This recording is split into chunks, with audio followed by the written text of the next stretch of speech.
En este mes de junio cumplimos 20 años con este programa de las provincias también existen. Lo iniciamos en Buenos Aires con un reclamo al gobierno nacional, a los gobiernos nacionales, a todos los gobiernos, y lo digo desde la época de Rosas, que olvidan a las provincias. Tenemos un federalismo únicamente en los papeles.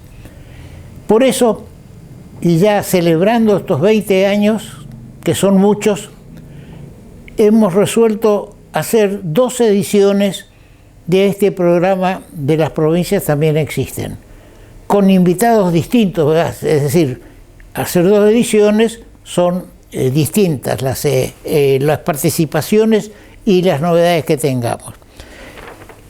Iniciamos este aniversario con esta primera edición los martes a las 22.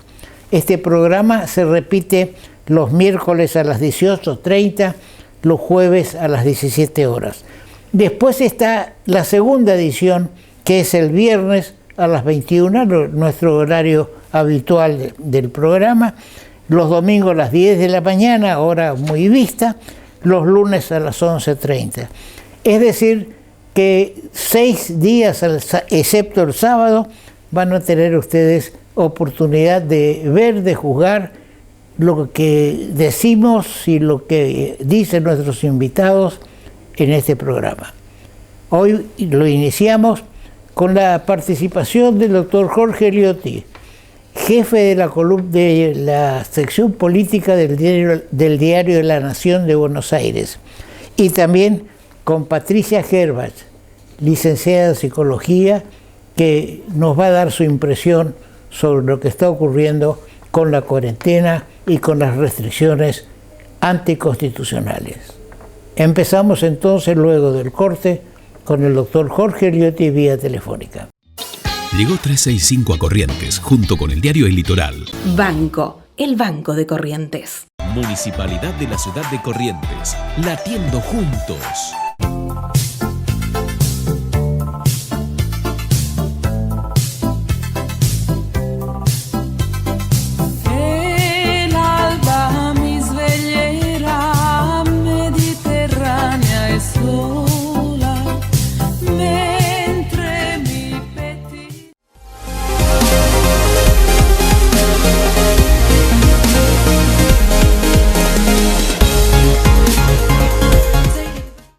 Hidrovía, vía libre para exportar.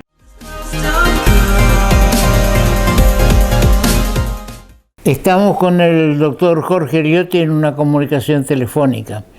El doctor Jorge Eliotti, correntino, es hoy día jefe de la sección política del diario La Nación, y con él vamos a hablar, por supuesto, de política.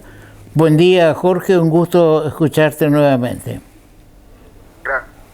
Bien, yo hago un análisis de la situación política, seguramente no está a la altura de lo que podés hacer vos, y me planteo si no puede llegar a concretarse más adelante, más cercano de la elección del año que viene, alguna especie de una alianza o acuerdo de Rodríguez Larreta con Alberto Fernández. Por eso Alberto Fernández tendrá que pasar las elecciones del año que viene y tratar de poner la mayor cantidad de diputados propios, ¿no es cierto?, y no kirchneristas. ¿Cuál es tu razonamiento al respecto? Mira, yo creo que hay una alianza táctica entre Fernández y Larreta en este contexto de pandemia, porque los dos representan el ala moderada de cada uno de los partidos o alianzas que integran. Pero me parece difícil que eso pueda llegar a plasmarse en una alianza electoral, porque en el fondo encarnan miradas diferentes y implicaría la ruptura de las dos principales coaliciones, que son Juntos por el Cambio y Frente de Todos. Es muy difícil que Fernández signe vínculo. Estamos teniendo problemas con la audición. Bien. La ruptura, el aislamiento y una crisis de gobierno muy profunda, y por el otro lado Larreta recibe idea por eso yo veo que tienen sintonía personal, estilos parecidos, pero no electoral, ¿no? Bien, ahora lo que me llama la atención es que Frigerio está por otro lado, habla de hacer un partido o una alianza de centro, no sea cosa que quiera emular a su abuelo Frigerio también, Rogelio, la época de Frondizi, que rompen el Partido Radical y Frondizi hace la alianza con el peronismo, prometiendo cosas que sabía que no iba a cumplir. Sí. Bueno, Frigerio encarnó, especialmente durante la última etapa del gobierno de Macri, pasa que más silenciosamente, una aspiración de que el gobierno de Macri estableciera un acuerdo político estructural con el peronismo, con otras fuerzas políticas, para poder desarrollar una gestión de gobierno un poco más sólida desde el punto de vista político. Obviamente siempre prevaleció en el entorno de Macri la voz de figuras como Marcos Peña, Durán Barbas, que pretendían preservar un poco la identidad del macrismo, y entonces eso no prosperó. Hoy está buscando, Frigerio está dentro de un amplio grupo de dirigentes, entre los cuales está Monzó, está Vidal, están un grupo de radicales, los intendentes de la provincia de Buenos Aires, entendemos que los gobernadores radicales también, que buscan de alguna manera una versión más moderada de Juntos por el Cambio, en contraposición con lo que es la postura más nítida, radicalizada, digamos, de Macri, Patricia Bullrich, Pichetto, esa línea. Este primer grupo se referencia en Larreta como posible líder de ese espacio. Lo que pasa es que Larreta todavía no quiere encarar o encarnar ese liderazgo, entiende que hoy tiene el desafío de la pandemia muy fuerte en la capital, y entonces deja jugar, porque de ahí se aglutinan también, no sé, figuras como Lustó, en algún momento hablaron también con Margarita Stolbizer. O sea, hay una intención de regenerar el espacio de oposición con un perfil más moderado. Bueno, habrá que ver si al final de la historia logran imponerse o también si se produce allí alguna división dentro de la oposición. Sí, se va a revivir posiblemente el enfrentamiento de Vidal con Rodríguez Larreta, que culminó con impedirle a Vidal desdoblar las elecciones en Buenos Aires, ¿no? Bueno, hoy están jugando en tándem los dos, porque yo te diría que hoy las mayores tensiones las tienen con Macri. Tanto Larreta como Vidal atraviesan un momento muy delicado con Macri. Entiendo que es peor la situación de Vidal, prácticamente no tiene diálogo porque entiende que la estrategia de Macri la terminó condenando a la derrota en la provincia. Pero está en tándem con Larreta. De hecho, ayer, por ejemplo, estuvieron una videoconferencia juntos en la que estuvieron con legisladores de la coalición cívica. Me parece que están en una construcción conjunta en donde entienden que el objetivo en el mediano largo plazo es que Larreta se postule a la presidencia y ella aspira a volver a la gobernación. Me parece que hoy son funcionales los dos y en todo caso tratan de que gane peso político esa coalición de este lado en contraposición con lo que hoy representa Macri.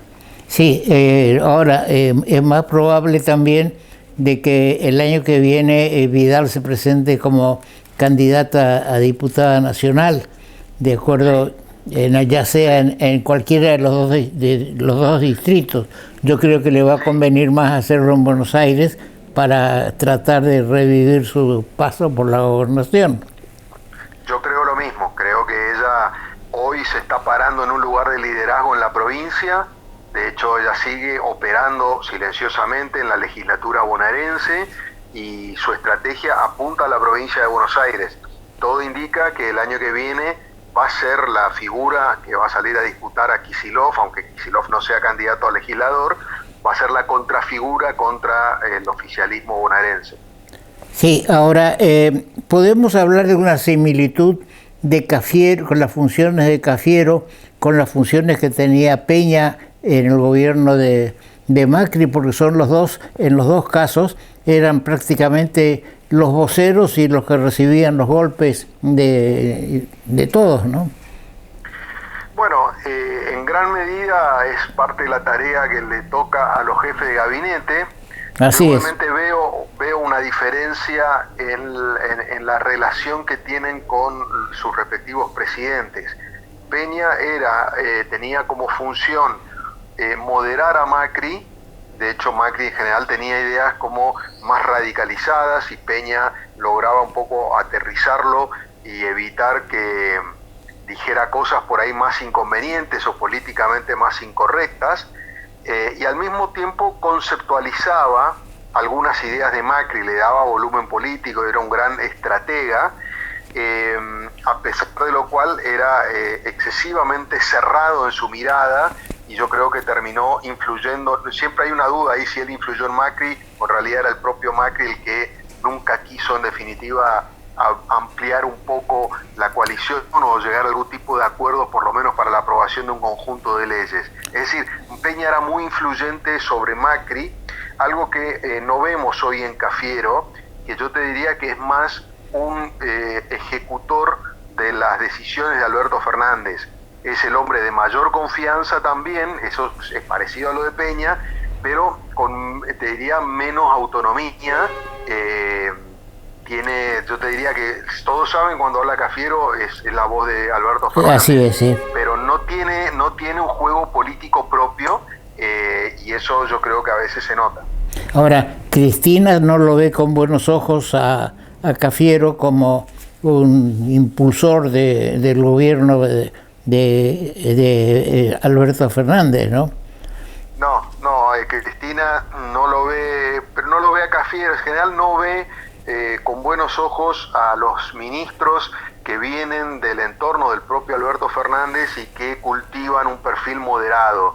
No le entusiasma a la ministra de Justicia Lozardo, no le gusta el ministro de Trabajo Moroni, también hackeó fuerte al ministro de Desarrollo Social Daniel Arroyo.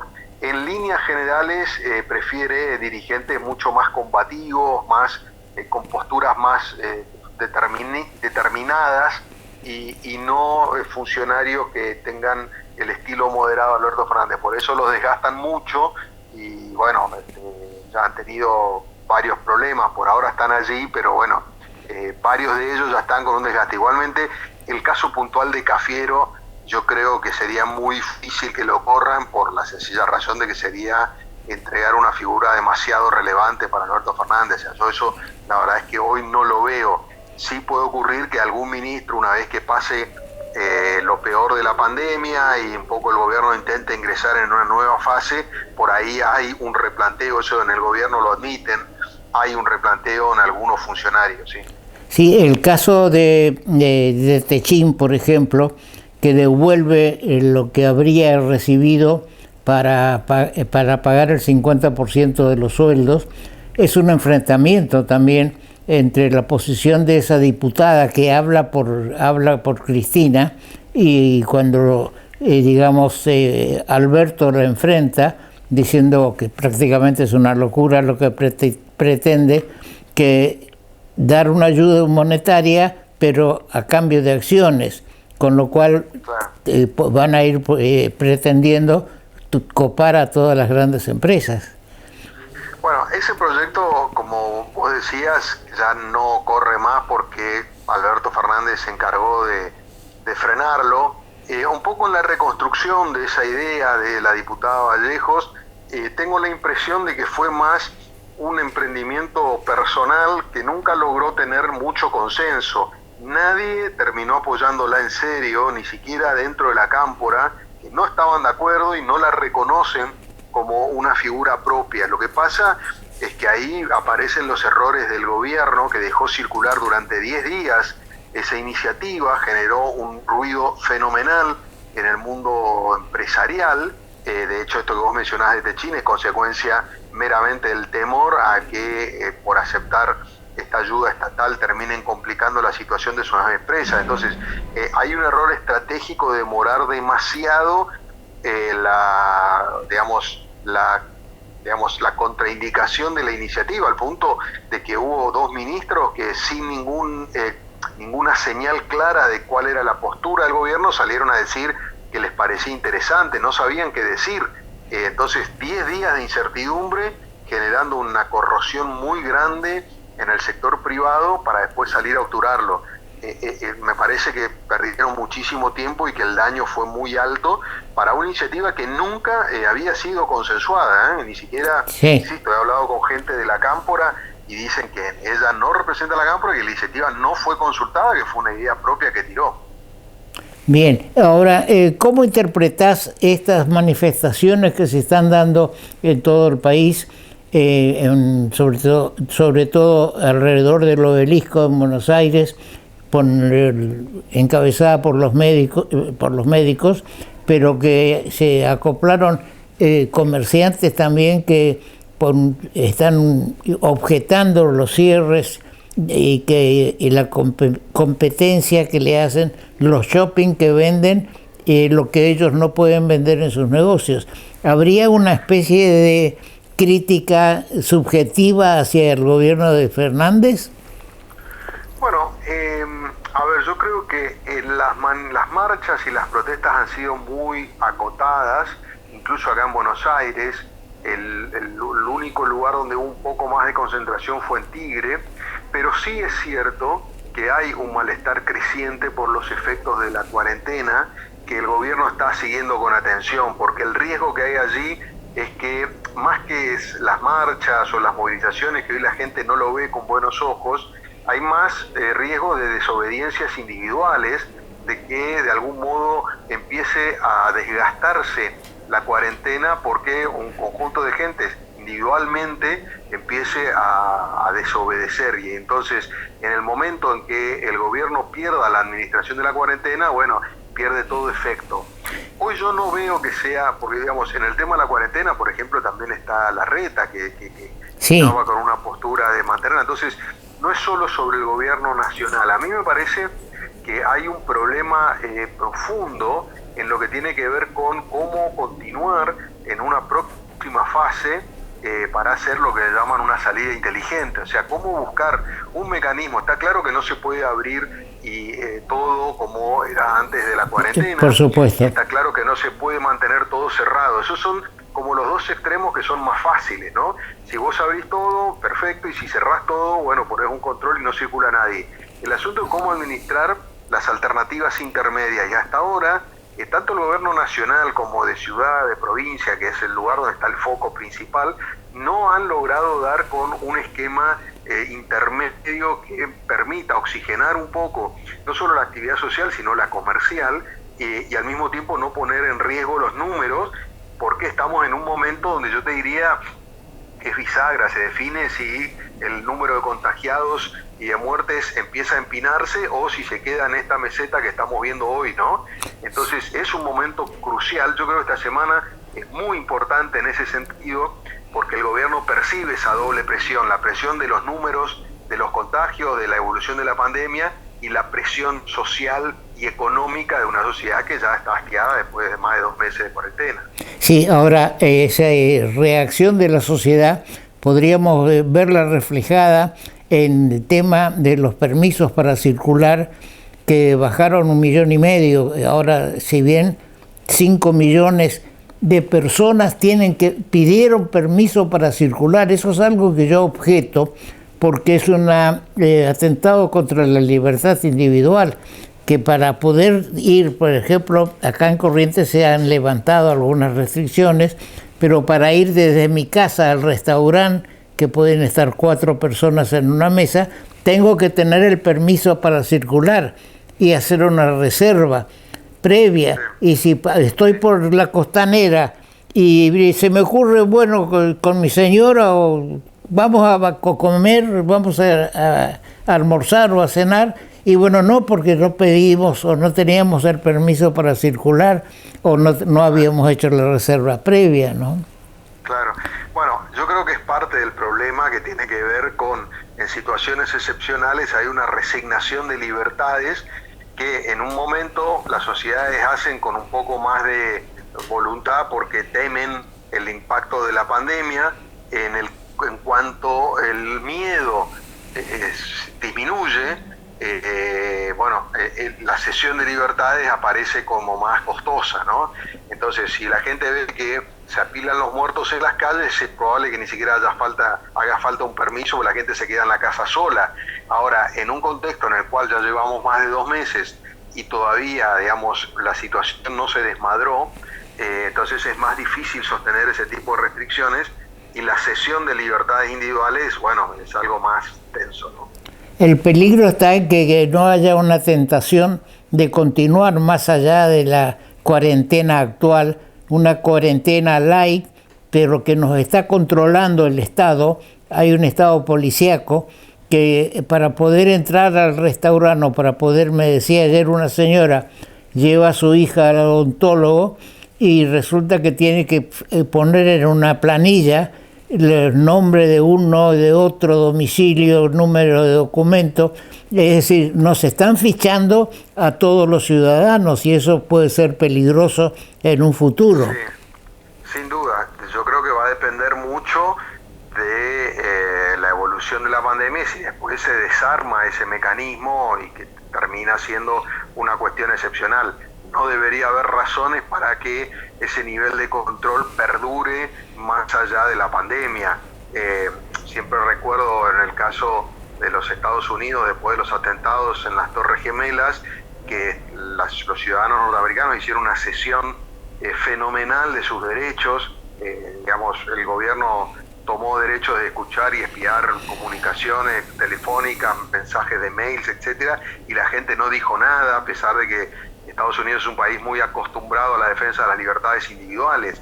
Una vez pasado el riesgo, 5 o 6 años después, la gente empezó a manifestarse en contra porque percibía que la situación de excepcionalidad había pasado. Digo, salvando las distancias, las comparaciones a veces son un poco engorrosas, pero me parece que acá ocurre lo mismo. Parece que una vez que la pandemia ceda, los estados nacional y provinciales van a tener que retrotraerse a sus funciones naturales. No es normal que el Estado se dedique a ese tipo de controles cuando la situación es estable, ¿no? Sí, pero acá tenemos, si me permitís, un antecedente que es el del impuesto a los réditos, que se instala en 1930 por 10 años y todavía lo estamos padeciendo, ¿no? No sea cosa de que algunas cosas que le van a satisfacer también a los gobiernos provinciales radicales, tener un cierto control del movimiento. Por ejemplo, yo ayer estuve con el presidente de la Cámara de Diputados de la provincia y alguien pudo haber, ya debe estar fichado de que estuve hablando con el presidente de la Cámara y con quien habló el presidente de la Cámara, es decir, que nos empieza. Ese es un problema que nos preocupa. Voy a hacer una pequeña comparación que indudablemente no puede o no ser aplicable. Cuando hablé de un acuerdo entre Rodríguez Larreta y Alberto, me voy al caso de Israel, donde Benjamín Netanyahu estaba totalmente enfrentado con el otro candidato y ninguno de los dos tenía la mayoría para ser primer ministro, y terminaron coordinando para hacer un cogobierno de las dos fuerzas mayoritarias, ¿no es cierto? Pero todavía es temprano, como bien decís vos, para poder estar en esta conjetura. Una cosa, Horacio, me parece que ese acuerdo que vos mencionás primero es un sistema parlamentario, ¿no? Donde hay una dinámica de negociación en el Parlamento, y en segundo lugar, fueron necesarias 3 elecciones, y ante la imposibilidad de lograr mayoría se terminó haciendo el acuerdo. Y un dato adicional, porque justo ayer hablé con una persona del gobierno argentino que estuvo en contacto con los dos, con Netanyahu y con Gantz, y un poco lo que decían es que si bien tenían posturas distintas, no había un enfrentamiento que hiciera imposible el acuerdo. Con lo cual yo creo que son factores que allá prevalecieron para esta conformación de gobierno extraño, porque en general no se da en Israel de esa manera, ¿no? Yo acá veo más difícil eso, porque las dinámicas son más de liderazgos individuales, con coaliciones que están muy enfrentadas en un contexto de una grieta fenomenal. Y entonces yo vería raro que, por ejemplo, termine jugando el centro con Alberto Fernández y Larreta en el medio, y que con el kirchnerismo duro de un lado y el macrismo del otro. Se me hace difícil pensar que eso va a tener esa traducción electoral, por lo menos por ahora, ¿no? Sí, bien señalaste que son distintos, señalamos que distintos los casos, porque habrá primado también la seguridad del Estado de Israel y su estado permanente militar, que no es ni parecido a lo que tenemos nosotros en este momento. Me llamó la atención que en un reportaje Beatriz Arlo, intelectual, que manifestó su desencanto por el papel que está jugando Cristina, y el diario Clarín, te aclaro que el domingo llegó Clarín, pero no llega a La Nación desde el comienzo de la cuarentena. Beatriz Arlo sostenía de que esperaba una participación más lejana de Cristina en la acción de gobierno.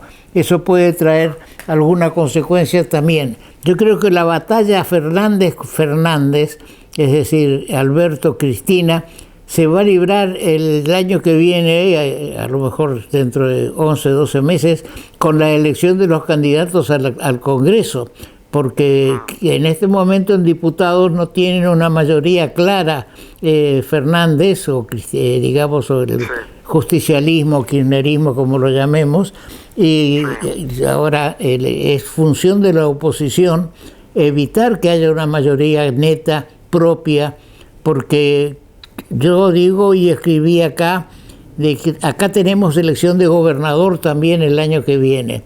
Para mí es más importante la elección de diputados y senadores, que le toca a Corrientes elegir senador, más importante que la de gobernador, porque si llega el kirchnerismo a manejar el Congreso, se puede llegar a intervenir la provincia si es que continúa un gobierno radical como estamos teniendo en estos momentos, ¿no?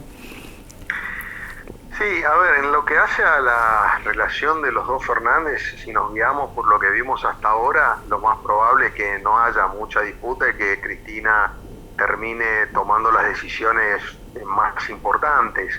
Hasta ahora es lo que se vio en la conformación de las listas del año pasado y lo que ha ocurrido ahora en las decisiones claves. No parece que Alberto Fernández esté con intenciones de enfrentar a Cristina. Uno tiene en la cabeza el modelo Kirchner-Duhalde, que en la primera elección legislativa Kirchner lo enfrentó directamente y terminó de alguna manera fortaleciéndose internamente. No veo ese escenario con Alberto y Cristina, por lo menos por lo que hemos visto hasta ahora. Y respecto del tema de la elección en diputados, yo coincido que es clave, porque es el lugar donde todavía no tiene mayorías el oficialismo, y en consecuencia va a ir a la búsqueda de ese número que le está faltando. Lo va a hacer por todas las vías posibles, y naturalmente que, bueno, eso abriría un escenario distinto, porque hoy, entre la pandemia, las dificultades económicas y la falta de mayoría en diputados, bueno, ha hecho que el tránsito en el Congreso no haya sido tan fluido. Tampoco lo ha necesitado, porque las medidas más importantes las ha terminado tomando por decreto, pero bueno, establecería un contexto político distinto si el oficialismo tiene mayoría en diputados. Y si llega a tener los 2/3, así puede designarlo a Rafecas como procurador general, ¿no? Porque un número que hasta ahora no tiene. Bien, lo último. Decimos que hay que predicar con el ejemplo, es decir, hay que andar con bozal, fuera de estas circunstancias en que estamos hablando, porque es muy difícil hablar con el bozal o comer con el bozal puesto, pero vemos, por ejemplo, y también el tema del distanciamiento, que Alberto va a Formosa, donde yo dudo de las cifras que se dan de que no hay casos de coronavirus, porque al sur lo tiene la provincia del Chaco con una gran cantidad, al este a la República del Paraguay, que también tiene. Ahora hay una gran población, digamos, indígena, una gran población, y que no haya un caso ahí que tienen una forma de vida bastante precaria. Porque yo digo, perdóname, que es muy bueno decir quédese en casa, pero para eso hay que tener casa. Es muy bueno recomendar que hay que lavarse las manos 4, 5 o 10 veces al día con jabón, pero para eso hay que tener agua. Y estamos sufriendo, o está sufriendo ahora, mi espíritu federalista lo resalta, están el Gran Buenos Aires y la capital federal están sufriendo una política que viene de la época de la colonia, de llevar todo lo posible, despoblar el interior, erradicando industrias en todo el Gran Buenos Aires. Por ejemplo, Mercedes-Benz, que esté ahí en el interior, en La Matanza, me parece un absurdo, cuando debió haberse promovido que se instale en el interior del país, con medidas fiscales que apoyen el alejamiento, pero no hay agua. Si no hay agua, ¿qué hace aquel que está, que le recomiendan y escucha todo el día, lávese las manos, y resulta que, como pasa en la Villa Azul, hay una manguera que sirve para 4 o 5 casas, ¿no? Bueno, es parte de la problemática. Las deficiencias estructurales del país, desnuda los zonas de pobreza, marginalidad, y también de alguna manera expone y exhibe la excesiva concentración poblacional en el cordón urbano de la ciudad de Buenos Aires. Es un problema que se ha venido acumulando a lo largo de 50 años y ningún gobierno no solo no ha logrado frenar, sino que se ha incrementado exponencialmente, con lo cual creo que sacando la década pasada, o sea, la que va del 2010 al 2020, en todas las décadas anteriores, yo creciendo, o sea, el de villas siempre fue todas villas, pero a un ritmo un poco más lento, pero eso da una distribución poblacional y económica insostenible. Esto ya se ha dicho muchas veces, se ha planteado, es parte de los problemas superestructurales de la Argentina, pero la verdad es que no veo ninguna posibilidad de abordar seriamente esa cuestión. Es más, en algún momento, en el origen del macrismo, Macri había mencionado el tema de la relocalización de las villas de la ciudad. En la ciudad el problema de las villas es infinitamente menor que en el conurbano, y no lo pudo hacer, terminó haciendo la urbanización, que en el fondo era, pintar las calles, proveer de algunos servicios, instalar agua potable y demás, pero siempre dentro de un contexto de mucho hacinamiento. La diferencia entre las villas de la ciudad y de la provincia de Buenos Aires es que en la ciudad el nivel de concentración poblacional es mucho más alto, porque las casillas se hacen hacia arriba, entonces tienen entre 5 y 6 pisos, o sea, en cada casa vive mucha gente, pero encima viven muchas familias arriba de la otra. En la provincia un poquito más. Seguimos. Es ligeramente diferente, pero igual es un contexto extremadamente complejo. Bien, te agradecemos tu tiempo, Jorge, y bien, tratemos de que siga llegando el Diario de la Nación con tus comentarios políticos, que son muy interesantes y que compartimos. En el fondo, sos un hombre del interior, tus padres han vivido, tu madre vive acá, y ustedes, tu hermano también, así que esta visión que queremos implantar de desarrollo federal, de que las provincias también existen, creo que lo compartimos. Muchas gracias por tu tiempo. Llegó 365 a Corrientes, junto con el diario El Litoral. Banco, el Banco de Corrientes. Municipalidad de la Ciudad de Corrientes, latiendo juntos.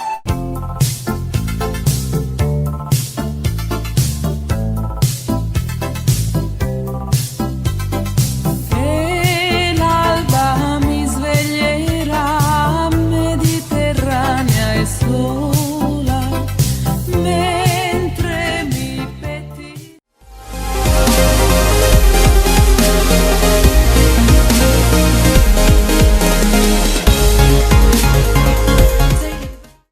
Hidrovía, vía libre para exportar.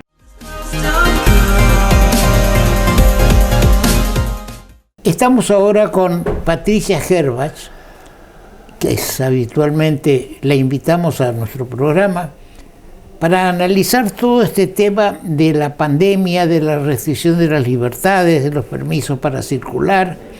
Y vamos a pedirle primero que nos diga qué título tiene Patricia, para que la audiencia se informe y tome nota de sus conceptos, porque es importante saber quién da opiniones, porque no cualquiera está en condiciones de dar una opinión general, su propia experiencia sí, pero no una situación general.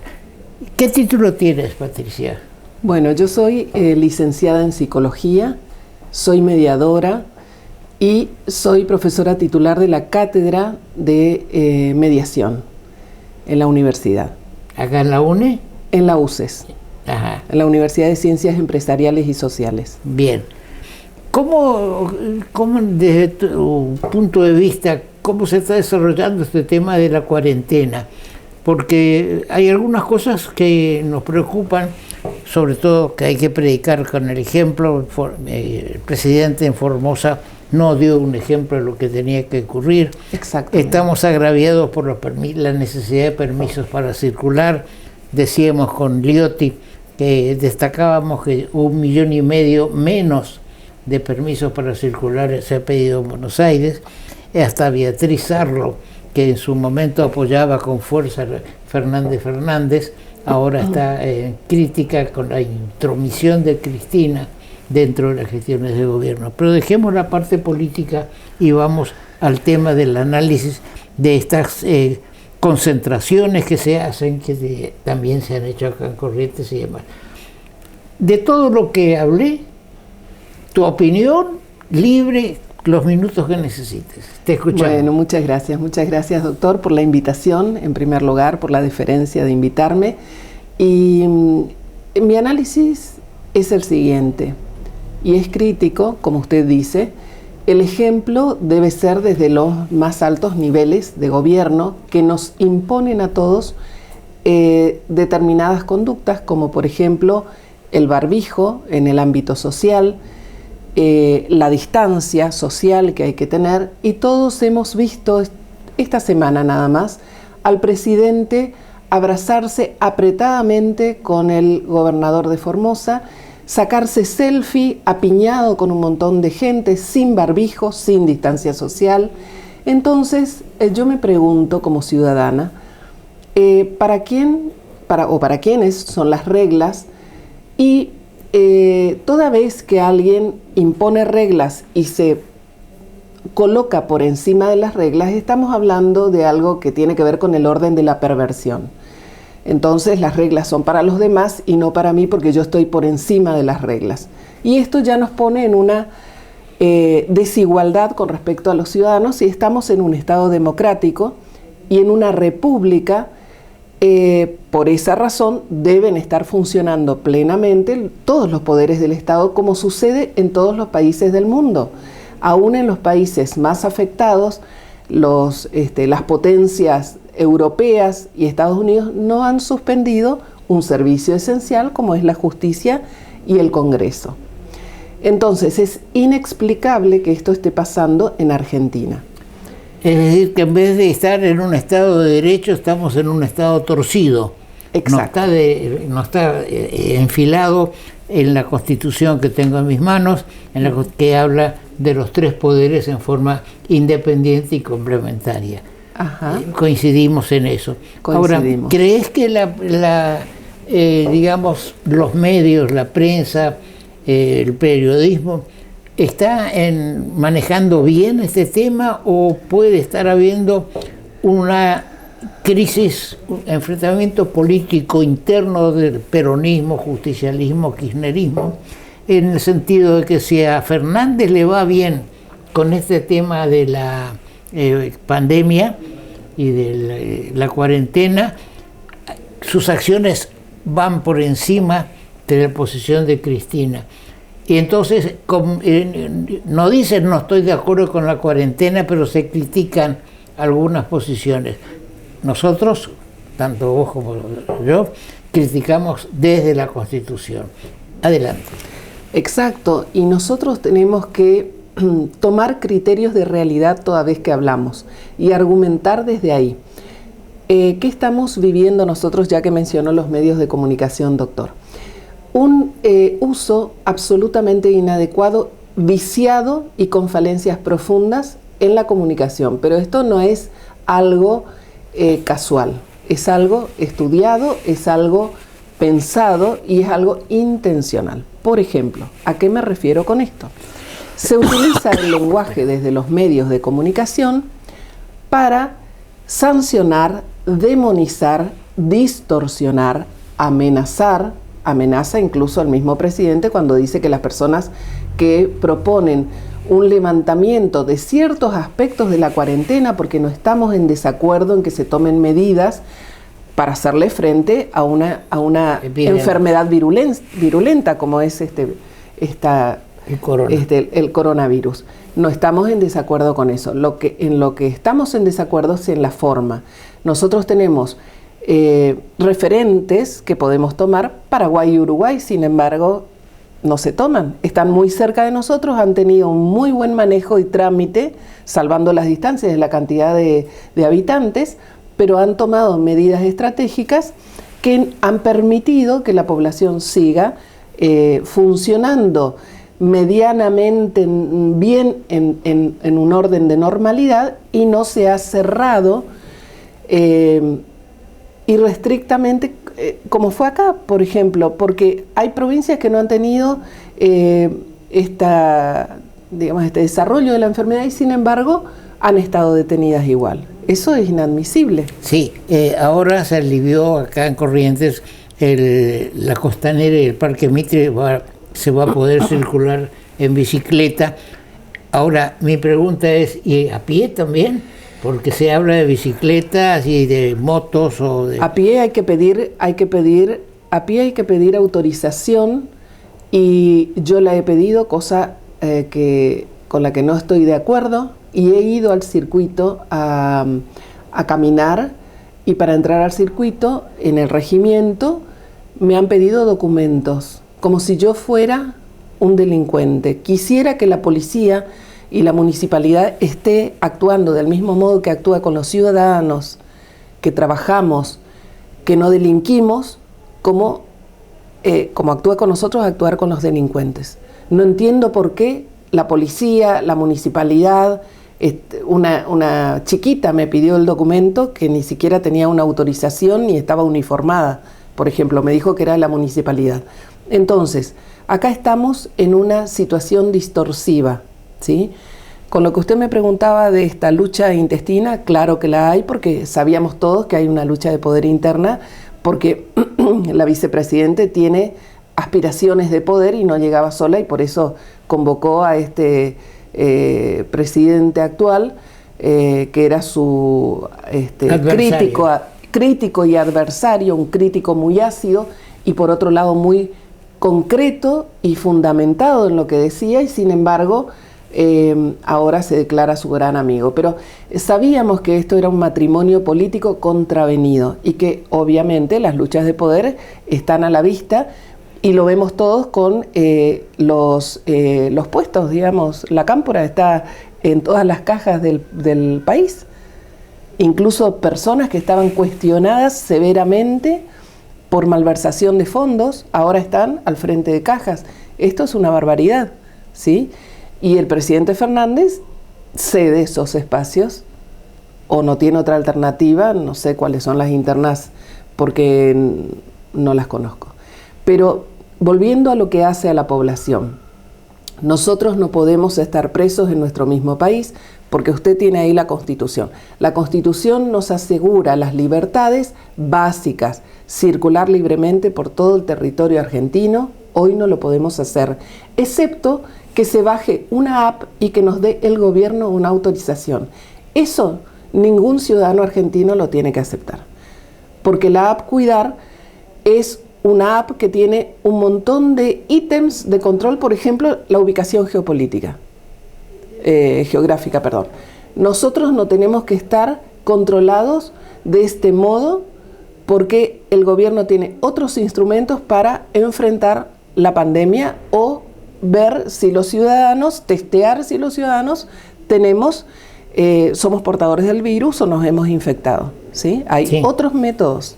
Y para eso sí, el Estado tiene que estar preparando el servicio de salud y tomando determinados recaudos. Yo no me opongo a que me tomen la temperatura, no me opongo a que me pidan que use barbijo, que tome distancia social, a nada de eso me opongo. A lo que me opongo es a que nos restrinjan las libertades. La libertad de trabajar es una libertad básica. Muchos ciudadanos, empresas y ciudadanos particulares están quebrando. Y esto no puede ser. Sí, y también la libertad de expresarse, perdón, doctor, sí. La libertad de expresarse libremente. Las personas que nos expresamos libremente estamos expuestas a ser demonizadas. ¿Qué dijo?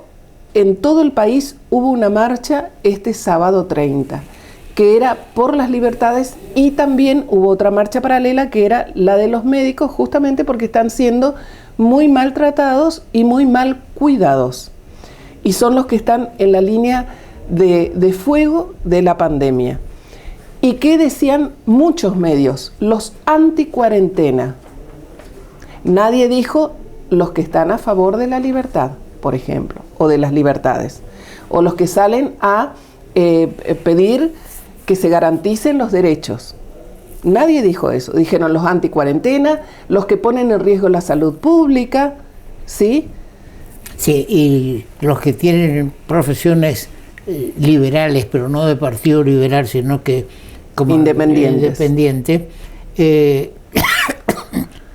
se ven también restringidos en el acceso.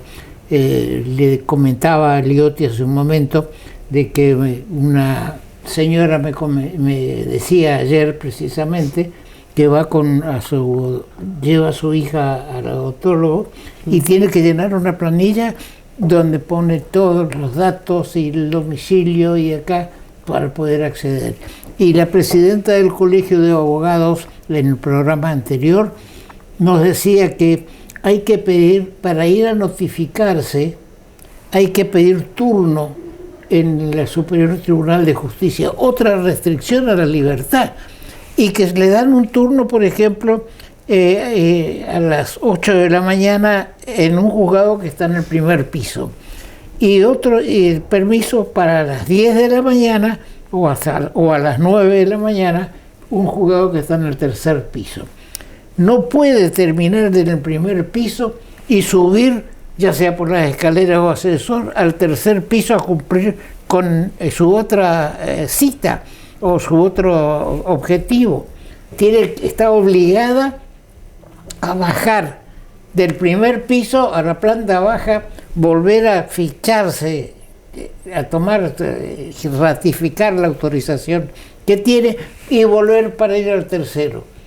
Es decir, inadmisible. Y no lo dice cualquiera que está en la calle, le dice la presidenta del Colegio de Abogados, que está circulando un manifiesto de más de 200 abogados en el país, donde señalan todos estos problemas de restricción que hay. Y el gobierno no se anima a decir estamos en feria o es un estado de sitio por no aparecer como la dictadura, pero de hecho estamos caminando a un régimen policíaco muy similar a una dictadura, ¿no? Tal cual. Ahora, seguro. ¿Cómo encararía, qué repercusión le das al tema de estas manifestaciones? La del tema de los médicos es esencial, porque bien dice eso, nosotros nos cuidamos a ustedes, ahora cuídennos ustedes a nosotros también. Claro, por supuesto. Ahora, esto puede significar un rechazo a las medidas en general del gobierno. Claramente hablan del rechazo de la ciudadanía a las medidas de gobierno y al modo en que se están implementando, porque además no hay presupuesto para cuidar y equipar debidamente al personal de salud, y hay presupuesto para gastar fortunas para buscar barbijos en China. Es escandaloso. ¿Cuánto va a costar? Porque no es solamente el precio, sino el costo de los aviones de aerolíneas que fueron a buscar barbijos.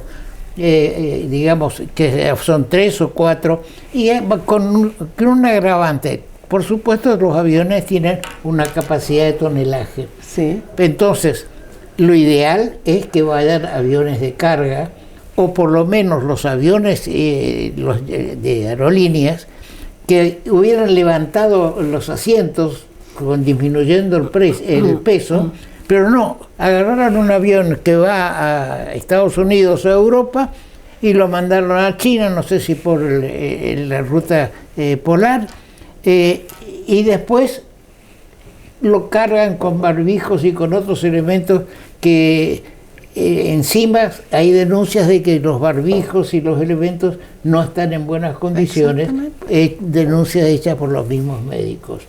Ahora, ¿tenés esperanza de que vamos a mejorar toda esta situación?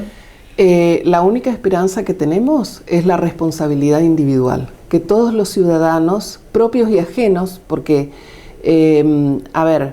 yo creo que gran parte del peronismo, aun cuando están, digamos, históricamente orientados a enfilarse detrás del líder, creo que como ciudadanos muchas personas también están cuestionándose esto porque están viéndose afectadas por estas medidas extremas que no se condicen con la situación que estamos viviendo. Nosotros en Argentina afortunadamente tenemos una mejor situación. No digo que las medidas hayan sido todas desacertadas, solamente estoy tomando aquella parte de las medidas que lesionan gravemente las libertades individuales: circular libremente por el país, expresarse con libertad, trabajar.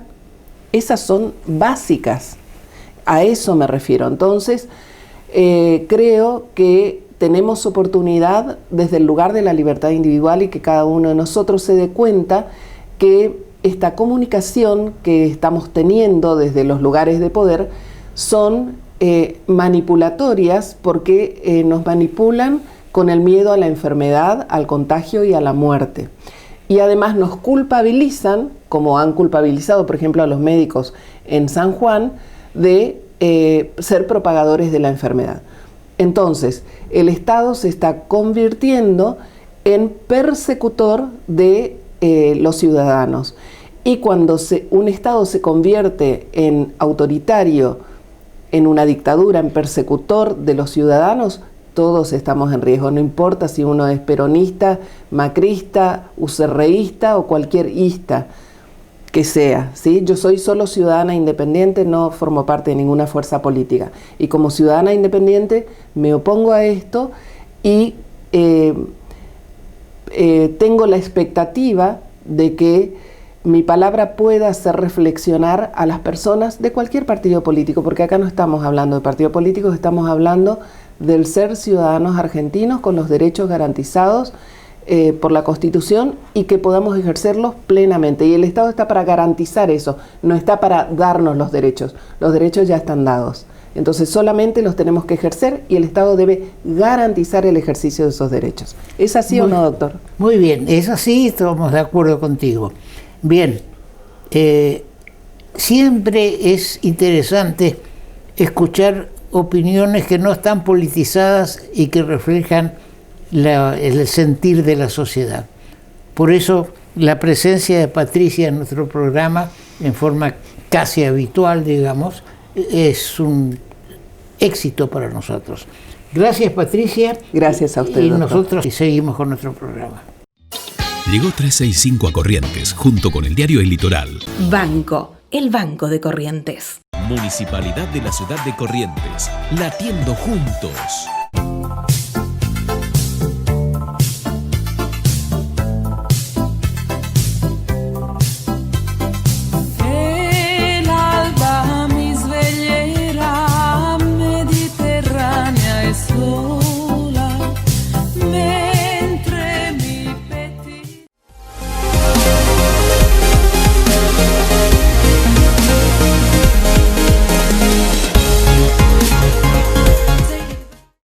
Hidrovía, vía libre para exportar.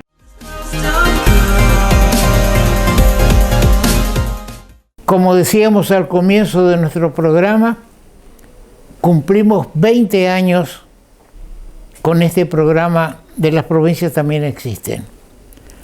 Invitamos, y escucharon ustedes, al doctor Jorge Liotti y a Patricia Herbach, y yo, para sintetizar mi presencia, digo de que coincido con lo que se habló con los dos invitados. Es decir, que no voy a hacer un editorial porque surgió mi posición de las dos conversaciones. Solamente quiero destacar que la provincia construyó en San Cayetano un hospital para penitenciarios. Felicidades, señor gobernador.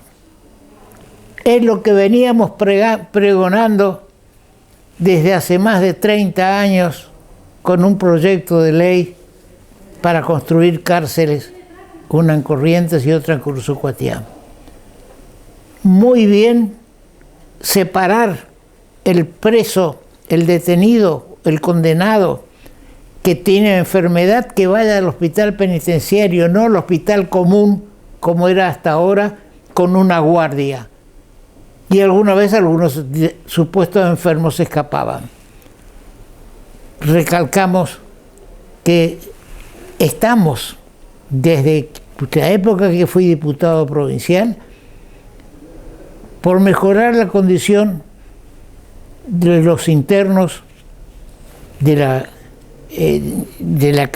nuestro sistema penitenciario. Por eso vamos a pasar el video que habla de este tema. Luego nos despedimos recordándoles que este programa podrá verse el miércoles a las 18:30, el jueves a las 17 horas, y después ya continuamos en segunda edición el viernes, como siempre, a las 21. Será hasta entonces. En Corrientes, inauguramos el primer hospital de campaña del país exclusivo para personas privadas de su libertad. Porque la disyuntiva no puede ser liberar a los presos que deben cumplir sus condenas o vulnerar sus derechos a la vida. El nuevo hospital penitenciario cuenta con una unidad de terapia intensiva de 9 camas con respiradores, provisión de oxígeno y aire comprimido, un sector de internación general de 28 camas, consultorios médicos y odontológico, puestos sanitizantes para desinfección, sistemas de videovigilancia y todas las normas de seguridad.